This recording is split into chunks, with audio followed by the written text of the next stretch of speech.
সব কথা বলে, আবার হিন্দু মুসলমান বিরোধের কথাও নানাভাবে সামনে।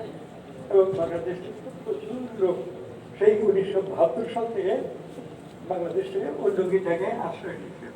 প্রথম দিকে 1973 এই সময়ে যারা মুক্তিযুদ্ধের বিরোধিতা করেছে, পাকিস্তানি হানাদার বাহিনীকে সহায়তা করেছে এবং তাদের মানুষ হত্যা করার ঘটনার মধ্যে এইসব ঘটেছে, এগুলো দেখে অনেকে আসলে মনে করছে যে বাঙালি জাতি টিকে থাকার মতো নয়। কিন্তু আসলে ব্যাপার তা নয়।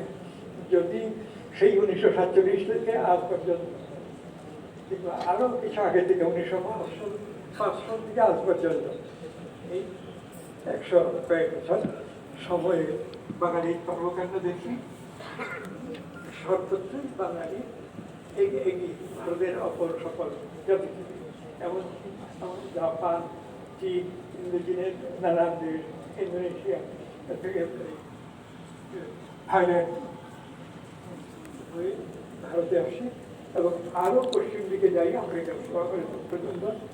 এর মধ্যে কিন্তু বাংলা ভাষা 1 নম্বর অবস্থানে ছিল। একটা 1 নম্বর না হলেও অন্তত 5 নম্বর 7 নম্বর অবস্থানে ছিল। সেটা থেকে এখন তুলনামূলকভাবে প্রতিযোগিতার মধ্যে হয়তো সেই যে ভাষা ছিল এটা আর নেই। এখন আমরা অনেক পেছনে পড়ে গেছি। অনেক পেছনে পড়ে গেলেও আমার মনে হয় যাতে আলাদা আলাদাভাবে স্টাডি করছে বাঙালিদের বুদ্ধি এবং শক্তি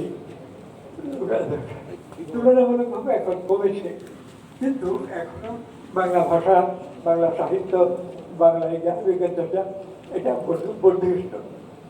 কিন্তু যারা বিদেশে চলে যাবেন, ছেলে মেয়েকে বিদেশে পাঠিয়ে দেবেন নাগরিকত্ব দিয়ে, তারা এক ধরনের প্রস্তুতি নিচ্ছে এবং ভালো করে দেখতে গেলে দেখা যাবে সেই সব পরিবারের লোকেরাই তো বাংলাদেশে মানে রাষ্ট্র গঠন করছেন, ওই নানা কিছু করে উন্নতি করছেন।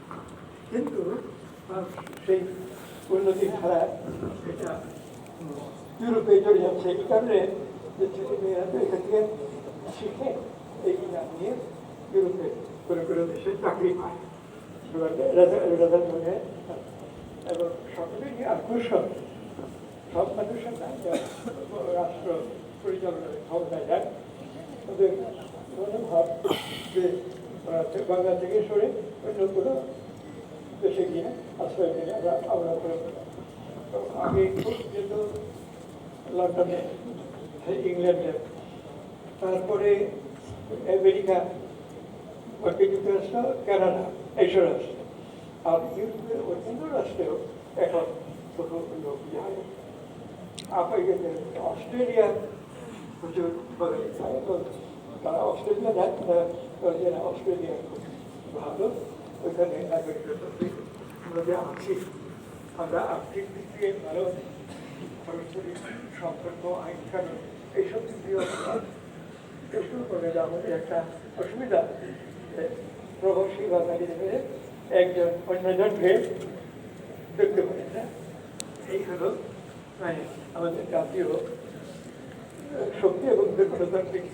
তো এইগুলি বই প্রকাশ প্রসঙ্গে আমি বলছি যে এইসব বিষয়ে লেখার জন্য অনুরোধ করে লেখা যাবে।